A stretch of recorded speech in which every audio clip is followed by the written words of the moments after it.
Hello genealogists, this is Craig and this is Just Genealogy, and what we're going to talk about today is a sailor in World War I. Sailors in World War I are not easy to find unless you already know a little bit about them.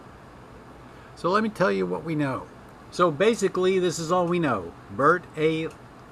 Latham, Ohio. It looks like F3. It could be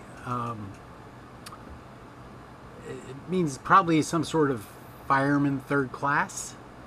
United States Navy, World War I, born 27 November 1902, dies 22 March 1973. So this is all we know about this person at this point in time. So the first thing I'm going to do right out the bat is I'm going to go get his record from St. Louis. And the way that I'm going to do that is I'm going to go to archives.gov,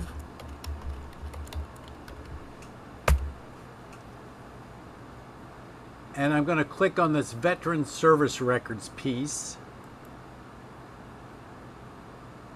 and then I'm going to request military service records. So go through this process right here. He's in the Navy, so his records were not burnt during the fire in 1973. So fill that out and that'll get it started. It'll take several months for it to appear. In the interim, what I'm going to do next is go out to fold 3 and see if there's anything on fold 3 that will help me. And there is a Bert Emmett Latham who's in Kansas City. And this is not our guy, because notice the date of birth is in 1879 and our individual was born in 1902. So there's nothing on fold 3 that relates to a Bert Latham, Navy or otherwise.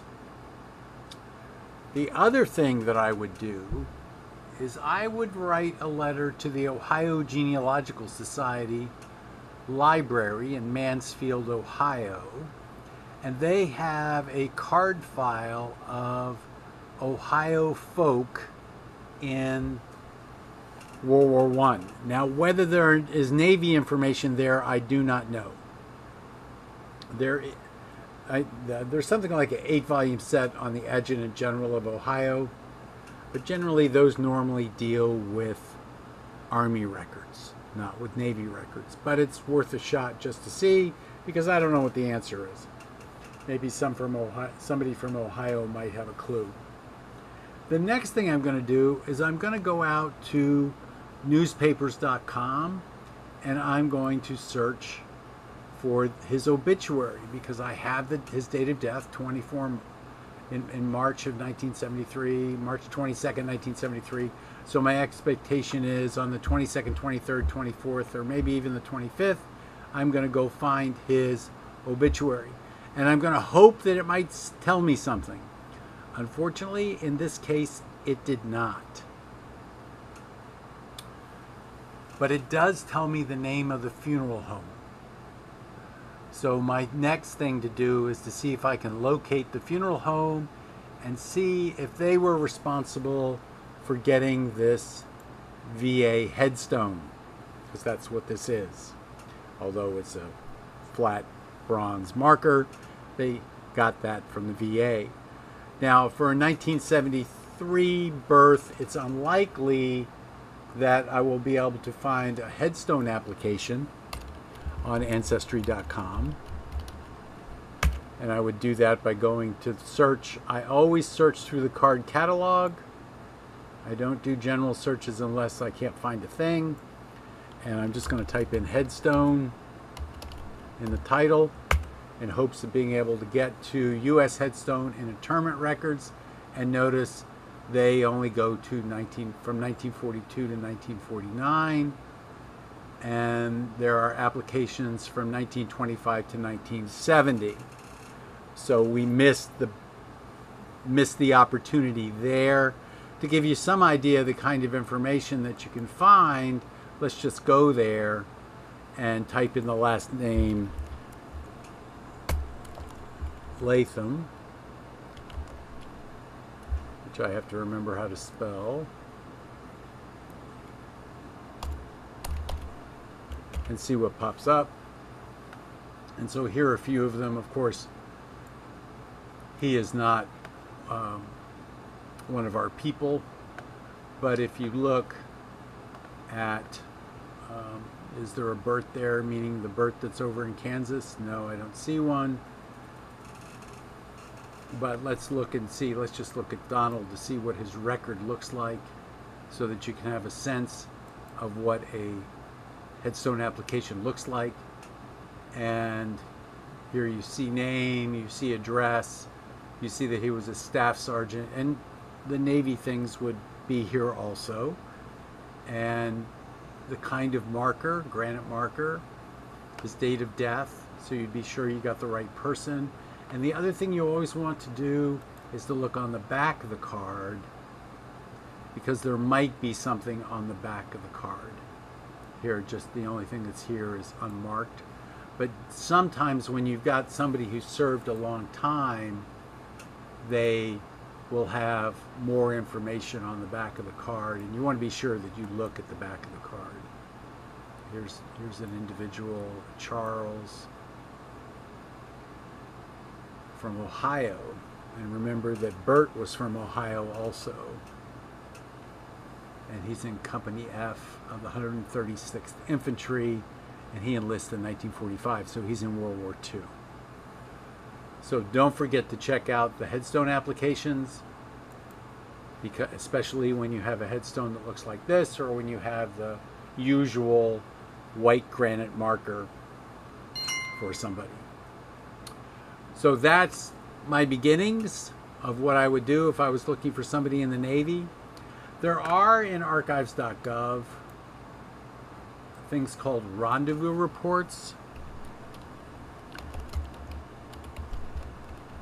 And I think that they are on Ancestry, but I haven't looked at them in a while.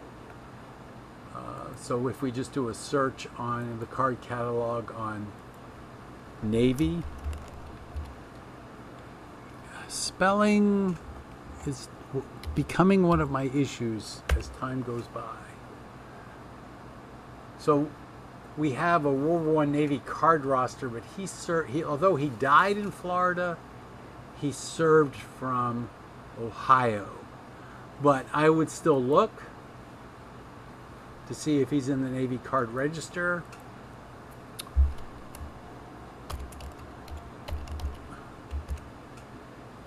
And he's not. I would also look for the 724 card in Ohio, and I've talked about 724 cards before. And let's see, do we have anything else that would be of help to us in this time frame? There may be something in the Navy support books, but you'd have to know what ship he was on. He's young enough to be an apprentice, but that's UK, so that doesn't work. And naval burial records, he dies in 73. He's not a casualty. He may be in a cruise book, but again, it's hard to find unless you know what ship he's on. But we'll go search anyway, just because we can.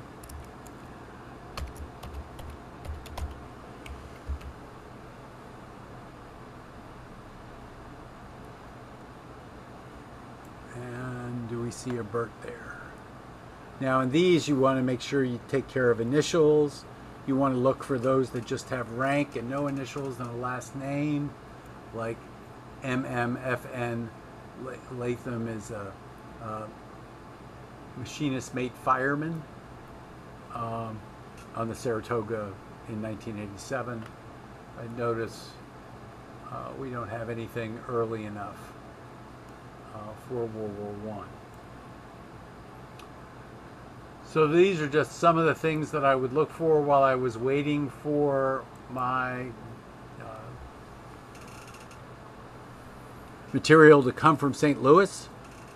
The other thing I would do, because he has a headstone, is I would also query the VA because this is a VA benefit and the VA is in charge of it, so I would query the VA. You won't have a service number yet. That's what you hope to get from St. Louis as a service number. If you can get information on the VA without a service number, you should give it a shot. You do have his date of birth, you do have his date of death, so that may be helpful to you. You probably can find a Social Security number. I usually go out to Family Search to do that, but I won't do that today. So those are just the beginning things that I would look for if I was looking for a sailor in World War I. If I had no information about his ship, no information about his enlistment, no information about his discharge, but I do have his rank, sort of, and I know that he was in World War I. You know, him being in World War I doesn't necessarily mean he was actually anywhere near the conflict. He was just in the service during that time period. And you can pretty much assume that because he's in the Navy, it's likely, well, two things are going on. One, he's very young, so it's likely that he enlists late in the war. And there's a good chance that he lied about his age to get into the Navy because he is so young. So just keep that in mind, that if you get a person's birth certificate and then you see their date of birth in a naval record and he's really young or really, really old, you know he's lying, just because he's falsified his enlistment papers in an effort to get in. And recognize that it's more likely that they'll do it if they're underage, but there are some skills like aviation that in World War II, for example, and in World War I, if you were above a certain age, you could not qualify, so people would make themselves much younger. So there's both sides of the coin. So this is Craig. This has been Just Genealogy, and another day has gone by. Thank you all so very much for supporting my channel. I appreciate you all very much.